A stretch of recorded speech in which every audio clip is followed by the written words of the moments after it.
안녕하세요. 호주에 살고 있는 식빵입니다. 오늘은 집에서 간단하게 약식 만드는 방법을 보여드릴까 합니다. 저희는 약식을 전골 냄비에다가 만들었는데요. 찹쌀 4컵을 우선 4시간 정도 물에 불려놨다가 이렇게 전골 냄비 밑에다가 골고루 펴주세요. 찹쌀 준비가 끝났으면 말린 밤을 물에 불려놨다가 살짝 데쳐주시고요. 그 다음에 마른 대추 역시 물에 불려가지고 씨를 빼줍니다. 대추 씨를 빼는 동안에 밤이 다 식었으면 이제 밤을 작은 사이즈로 잘라줍니다. 이제 약식 만들기에 기본 재료 준비가 끝났는데요. 필요한 재료들은 흑설탕, 잣, 양조간장, 찹쌀, 그리고 밤하고 대추, 이렇게 6가지가 재료의 전부이고요. 여기다가 추가로 참기름이나 올리브유가 있으면 됩니다. 자, 그럼 이제 본격적으로 약식 만들기를 해볼까요? 우선은 설탕을 크게 2숟가락 넣어주시는데요. 단 게 좋으신 분들은 자기 기호에 맞게 더 넣어주셔도 됩니다. 설탕을 넣고 나서 이제 간장을 넣어줄 건데요. 간장도 설탕하고 마찬가지로 2숟가락만 넣어주시면 됩니다. 단짠의 조화, 맛이 없을 수가 없죠? 이제 들어간 재료들이 골고루 잘 섞이고 설탕이 잘 녹을 수 있게 이렇게 잘 저어줍니다. 이제 잣을 넣어줄 건데요.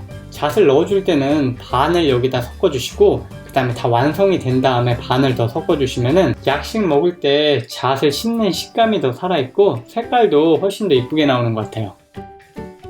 이제 잘 섞어 놓은 재료들을 찹쌀에 부어서 잘 섞어줄 건데요. 찹쌀에 섞기 전에 설탕이 잘 녹았나 꼭 확인하셔야 합니다.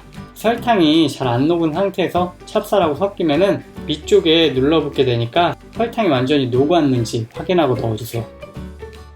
물의 양은 찹쌀이 살짝 잠길 정도로만 넣어주세요. 준비가 다 끝난 약식에다가 올리브유 2숟가락을 넣어줄 건데요.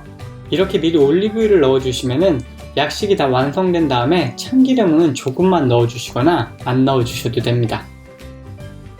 이렇게 전골 냄비에 약식을 할 경우에 처음에 제일 강한 불에 놔줬다가 끓기 시작하면은 중간 불로 내려주시면 돼요. 전골 냄비를 사용하지 않고 전기밥솥을 사용할 경우, 압력밥솥을 사용할 경우에는 현미 작동 모드를 사용해 주시면 됩니다.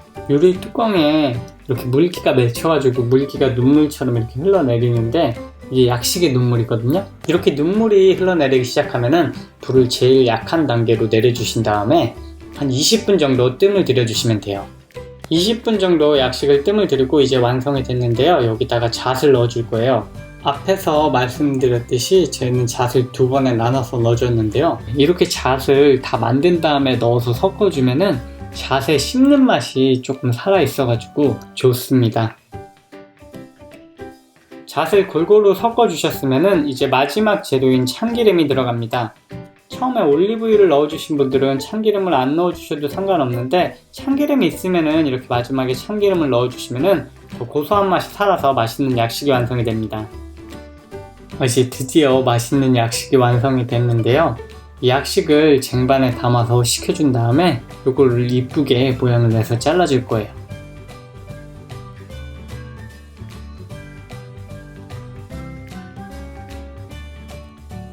약식이 다 식으면은 이제 약식을 잘라주는데요. 저는 이렇게 접시를 이용해서 약간 투박한 그런 모양이 나도록 약식을 잘라줬습니다. 어린 시절 어머니가 만들어줬던 약식이 생각나는 겨울.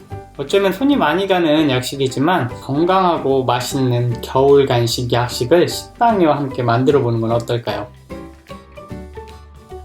오늘은 정월 대보름에 먹는 전통 음식 약식 만드는 법을 보여드렸는데요.